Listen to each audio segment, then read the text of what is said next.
ఒక సంవత్సరం దాదాపు 9 నెలలు 10 నెలల క్రితం మనం అధికారంలో లేవు. అప్పుడు మనకి ఎలాంటి విషయాన్నైనా ఏ విషయాన్నైనా తీవ్రంగా మాట్లాడగలిగేటువంటి శక్తి ఉంది. కానీ ఇప్పుడు అధికారం వచ్చిన తర్వాత మనం ఒళ్ళు దగ్గర పెట్టుకొని చాలా కేర్ఫుల్గా ఉండాలి. అలా ఒళ్ళు దగ్గర పెట్టుకోకుండా నోటికి వచ్చినట్లు మాట్లాడితే ఏం జరుగుతుందో మనందరం కళ్ళారా చూస్తున్నాం. ఇవాళ అహంకారం తలకెక్కి నోటికొచ్చినట్లు మాట్లాడి చిన్న పెద్ద తేడా లేకుండా బిహేవ్ చేసినటువంటి మాట్లాడినటువంటి కొంతమంది ప్రతిపక్ష అని చెప్పలేములేండి, ప్రతిపక్షం లేదు కదా, నాయకులకి ఏం జరిగిందో తెలుసుకున్నాం. కాబట్టి ప్రతి మాట ఆచితూచి మాట్లాడాలి. సో అందుకని కొంచెం అది కూడా కాకుండా మేమందరం కూడా మాకు కొన్ని లిమిటేషన్స్ ఉన్నాయి. మన ప్రెసిడెంట్ గారు ఏమాత్రం ఒక మాట తేడాగా మాట్లాడినా ఒక ఏ విధంగానూ స్పేర్ చేయనటువంటి వ్యక్తి, ఒక డిసిప్లైన్డ్ లీడర్ ఆయన. సో ఆయన ఆధ్వర్యంలో చాలా జాగ్రత్తగా పనిచేస్తాం, జాగ్రత్తగా మాట్లాడతాం. Thank you very much. అసలు ఒక 12 సంవత్సరాల కాలం అంటే మన హిందూ సాంప్రదాయంలో 12 సంవత్సరాలకి ఒక ప్రత్యేకత ఉంది. మన కృష్ణా గోదావరి లాంటి నదులకి పుష్కరాలు జరుగుతుంటాయి. చాలా పవిత్రమైన రోజులు అవి. అలాగా మిగతా అన్ని ఆవిర్భావ సభలు ఒక ఎత్తు అయితే ఈ 12వ ఆవిర్భావ సభ ఒక నదికి వచ్చిన పుష్కరాలు ఎంత పవిత్రమైనయో అంత గొప్ప రోజు ఈరోజు. సో ఈ అవకాశం మనకి ఇచ్చినటువంటి పవన్ కళ్యాణ్ గారికి మనం అందరం సదా కృతజ్ఞులై ఉండాలి. ఇప్పుడు పవన్ కళ్యాణ్ గారు ఆయన సాధించినటువంటి సక్సెస్, ఆయన సాధించినటువంటి విజయం మనం ప్రత్యేకంగా చెప్పుకోకర్లా. 100కి 100% స్ట్రైక్ రేట్ తోటి ఆయన అద్భుతమైన విజయాన్ని సాధించడంతో పాటు అటు రాష్ట్రంలోనూ దేశంలోనూ ప్రభుత్వాలు నిలబెట్టడానికి ఒక వెన్నెముగ్గా నిలిచారు. సో ఆయన గురించి ప్రత్యేకంగా ఏమీ మాట్లాడగలదు, ఎందుకంటే చాలామంది చాలాసార్లు మాట్లాడుతున్నారు. మనం తెల్లారులేస్తే టీవీల్లో అన్ని చోట్ల చూస్తున్నాం. ఆయన తీసుకున్నటువంటి Panchayati Raj, water works, forest department ఎంత ఎఫిషియెంట్గా పనిచేస్తున్నారో, అలాగే మన మినిస్టర్లు తీసుకున్నటువంటి ముఖ్యమైన శాఖలన్నీ కూడా ఎంత ఎఫిషియెంట్గా పనిచేస్తారో మనందరం చూస్తున్నాం. సో స్పెసిఫిక్గా కళ్యాణ్ బాబు గారు ఎంత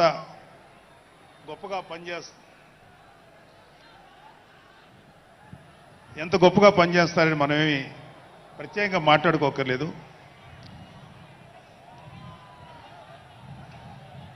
సో అయితే ఎన్ని మాట్లాడినా ఒక విషయం అయితే మనం మాట్లాడుకోవాలి. ఒక సినిమా స్క్రిప్ట్ కానీ ఒక ఉపన్యాసం కానీ దానికి కొన్ని లక్షణాలు ఉంటాయి. అంటే ప్రతి స్పీచ్లోనూ ఒక హీరో, అంటే ఒక సినిమాకి చెప్పిన ఒక హీరో, ఒక విలను, ఒక హీరోయిన్, ఒక హాస్యగాడు ఇలా ఉంటారు. సో మనం వైసీపీ హాస్యగాళ్ళ గురించి చెప్పుకోకుండా ఈ స్పీచ్ని ఎండ్ చేయలేం. ఎందుకంటే జగన్ లాంటి హాస్యనటుడు కనే కళల గురించి మీకు చెప్పాలి. ఆయన ఎలక్షన్స్ అయిపోక ముందు నిద్రలోకి వెళ్ళారు. ఇప్పటికి నిద్ర లేవాలి. అప్పుడప్పుడు నిద్రలో లేచి కలవరిస్తుంటారు. మొన్న కూడా ఒక మాట చూశారు. కళ్ళు మూసి తెరిచేలోగా 9 నెలలు అయిపోయినాయి, ఇంకెంత, ఇంకాసారి కళ్ళు మూసి తెరిచేలోపుగా 5 ఏళ్ళు అయిపోతాయి, ఆ తర్వాత అధికారం మాదే అని ఆయన మాట్లాడుతుంటే అంతకన్నా ఏ హాస్యగాడు కూడా అంత అద్భుతంగా చేయలేడు. అంత అద్భుతంగా హాస్యం చూపిస్తున్నారు ఆయన. కానీ ఆయనకి నా సలహా ఏంటంటే, సార్ మీరు నిద్రలోనే ఉండండి, అప్పుడప్పుడు కలవరించండి, తప్పులేదు. ఇంకొక 20-30 ఏళ్ల తర్వాత మీరు కల్లో నుంచి బయటికి రండి. అప్పుడు దాకా మిమ్మల్ని ఎవరు డిస్టర్బ్ చేయరు. ఇది నాకు మనస్ఫూర్తిగా నేను మీకు ఇచ్చే సలహా. మీరు 20 ఏళ్ల తర్వాత మేలుకోండి, ఆ తర్వాత మీ ఇష్టం. మేమైతే 20 ఏళ్ల దాకా మిమ్మల్ని హ్యాపీగా పడుకోమనే సలహా ఇస్తున్నాం.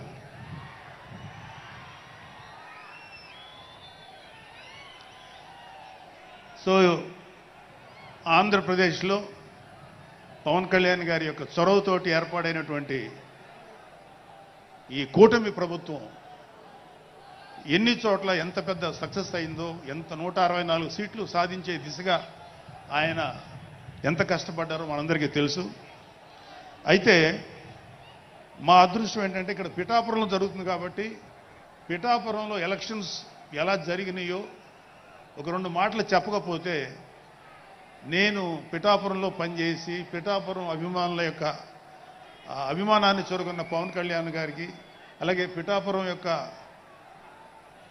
జన సైనికులకి, పౌరులకి నేను కృతజ్ఞత చూపించినట్టు అవుతుంది. సో వాళ్ళ కోసం ఈ 2 మాటలు మాట్లాడుతున్నాం.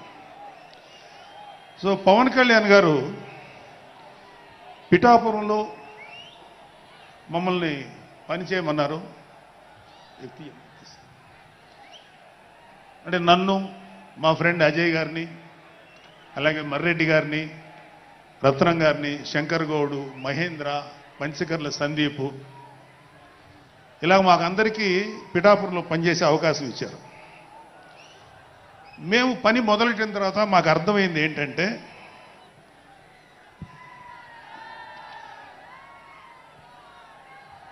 పవన్ కళ్యాణ్ గారికి ఆల్రెడీ ఇక్కడ విజయం ఖరారైంది.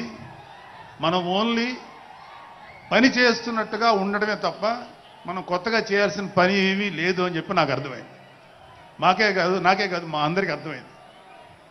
సో మేము దీన్ని ఎంత గొప్ప అదృష్టంగా తీసుకుంటున్నామంటే, పవన్ కళ్యాణ్ గారు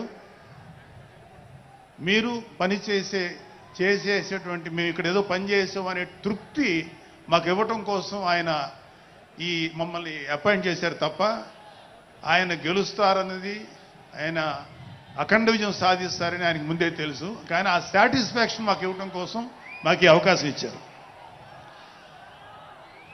అయితే అది మా అదృష్టంగానే ఫీల్ అవుతున్నాం. చంద్రుడికో నూలు పోగులాగా ఆయన పడిన కష్టానికి ఒక చిన్న పని చేసామనే తృప్తి అయితే మాత్రం మాకు నిజంగానే ఉంది. అయితే ఇక్కడ పిఠాపురంలో పవన్ కళ్యాణ్ గారు అఖండ విజయం సాధించడానికి 2 ఫ్యాక్టర్స్, 2 ఇంపార్టెంట్ ఫ్యాక్టర్స్. ఒకటి మన ప్రెసిడెంట్ జనసేనాని పవన్ కళ్యాణ్ గారు అయితే, రెండో ఫ్యాక్టర్, నాట్ వ్యక్తి, ఫ్యాక్టర్ పిఠాపురం జన సైనికులు, పిఠాపురం పౌరులు, పిఠాపురం ఓటర్స్. వీళ్ళిద్దరూ లేకపోతే మేము ఎంత ఏమి చేసినా ఏం ఉపయోగం లేదు. సో మాలో ఎవరైనా ఇంకెవరైనా సరే పవన్ కళ్యాణ్ గారి విజయానికి నేనే దోహదపడ్డాను అని ఎవరన్నా అనుకుంటే అది వారి కర్మ, అంతకంటే ఏం చేయలేం.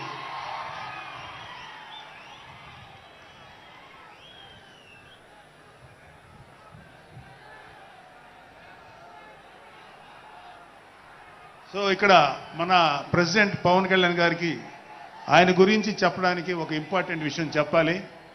అది ఏంటంటే, మొన్న ఈ మధ్యన మా అమ్మగారితో మాట్లాడుతున్నప్పుడు మా కళ్యాణ్ బాబు గురించి ఒక మాట వచ్చింది. యాక్చువల్గా ఇక్కడ నేను ఒక అన్నగా మాట్లాడకూడదు, కానీ నేను ఒక పార్టీ జనరల్ సెక్రటరీగా మాట్లాడాల్సి వచ్చినా కూడా ఒక అన్నగా ఈ ఒక్క విషయం నేను చొరవ తీసుకుని మాట్లాడాలి. సో మా అమ్మని అడిగాను. అంటే ఆవిడ నాతో చాలా ఫ్రెండ్లీగా ఉంటుంది. ఆవిడ అడిగా, ఏదో మాటల్లో వచ్చింది, అమ్మ మమ్మల్ని, అంటే ఏ తల్లి అయినా ఒక ఆడతల్లి, ఒక స్త్రీమూర్తి బిడ్డను కనేటప్పుడు చాలా నొప్పులు పడుతుంది, అదొక పునర్జన్మ అంటారు. అలాంటిది నేను మా అమ్మని అడిగా, నేను పుట్టినప్పుడు ఏమన్నా పెయిన్స్ అనుభవించావమ్మా అని. మా అమ్మ అంది, నువ్వు పుట్టినప్పుడు నేను అనుభవించినది పెయిన్స్ భూమి మీద ఆడది అనుభవించలేదు, అంత కష్టం పెట్టేవాళ్ళు. అది మా అమ్మ చెప్పింది నా గురించి. సరే కళ్యాణ్ బాబు ఎలాగా అన్న. గొప్ప విషయం అంటే నేను షాక్ అయ్యా. వాడు పుట్టినప్పుడు నాకు పెయిన్ అనేది కొంచెం కూడా తెలియదురా, అలాగా నాకు పెయిన్ లేకుండా పెయిన్ ఇవ్వకుండా పుట్టాడు. ఈ విషయం నేను కొంచెం షాక్ అయ్యా. అదేంటమ్మా కనీసం పెయిన్స్ ఉంటాయి కదా, ఏమోరా నాకు ఏమాత్రం పెయిన్ తెలియకుండా పుట్టాడని. సో నేనేమంటానంటే పుట్టేటప్పుడు కన్న తల్లికి కూడా ఏమాత్రం నొప్పి బాధ ఇవ్వకుండా పుట్టిన పవన్ కళ్యాణ్ లాంటోడు, అలాంటి నాయకుడు ఈ కూటమి భాగస్వామ్యంలో ఉప ముఖ్యమంత్రిగా ఉన్న నాయకుడు ప్రజలకి ఎందుకు బాధలు రానిస్తాడు? వాళ్ళకి ఏ బాధలు కష్టాలు రాకుండా గుండెల్లో పెట్టుకొని చూసుకుంటాడు. అది మనం కళ్ళారా ఈరోజు చూస్తున్నాం. ఇప్పుడు మనం చూస్తున్నది ఆవగింజలో అరవంతు మాత్రమే. కూటమి భాగస్వామ్యంలో పవన్ కళ్యాణ్ గారి భాగస్వామ్యంలో జరుగుతున్న కూటమి ప్రభుత్వం పరిపాలన ఆవగింజల అరశాతమే. ఇంకా చాలా ఉంది. ఇప్పుడు చూస్తుంది just tip of the iceberg. అద్భుతమైన పరిపాలన మనకు రాబోతుంది. రాబోయే 20 ఏళ్లలో ఆంధ్రప్రదేశ్ ఒక స్వర్ణయుగం చూడబోతుంది. ఎందుకంటే ఎప్పుడో స్వాతంత్రం రోజుల్లో కొంతమంది మహానుభావులు పుట్టారు. అలాంటి వ్యక్తి ఈరోజు పుట్టడం, ఈరోజు మన ముందు ఉండటం మన అదృష్టం. అలాంటి వ్యక్తి దగ్గర పని చేయడానికి ఇగో ఈ స్టేజ్ మీద ఉన్న ప్రతి ఒక్కళ్ళం గర్వంగా ఫీల్ అవుతున్నాం. మాకు పదవులు వచ్చినా రాకపోయినా ఆయనకి సేవ చేస్తాం. నేనేమంటానంటే మీరందరూ తెలుసుకోవాల్సింది, మీరు పవన్ కళ్యాణ్ అంత గొప్పవాడు కండి, తప్పులేదు.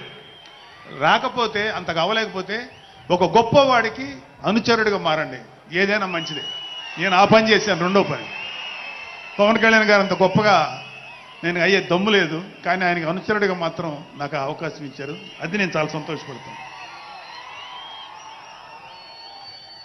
ఎందుకంటే ఇవాళ కళ్యాణ్ బాబు లాంటి వ్యక్తి, ఇక్కడ ఉన్నటువంటి మా నాయకులు ఎవరైనా సరే, మేము చూస్తున్నది కేవలం ఒక జనరేషన్ కాదు, రాబోయే 3-4 జనరేషన్స్. అంటే మీరు, మీ పిల్లలు, మీ గ్రాండ్ చిల్డ్రన్ ఎంత మంచి ప్రపంచాన్ని చూడాలి, ఎంత మంచి జీవితాన్ని చూడాలి, ఎంత చక్కటి అవకాశాలు రావాలి అనేటువంటి ఆలోచనతోటే ముందుకెళ్తున్నాం. ఖచ్చితంగా రాబోయే 20 ఏళ్లలో ఇది జరిగి తీరుతుంది. పవన్ కళ్యాణ్ గారు ఒక జనరేషన్ కోసం కాదు, రాబోయే 2-3 జనరేషన్ల కోసం కూడా ఆలోచించగలిగేటువంటి గొప్ప నాయకుడు. ఇంకొక చిన్న విషయం ఏంటంటే, నాకు ఎమ్మెల్సీగా అవకాశం ఇచ్చినటువంటి మన ప్రెసిడెంట్ పవన్ కళ్యాణ్ గారికి నా హృదయపూర్వక కృతజ్ఞతలు.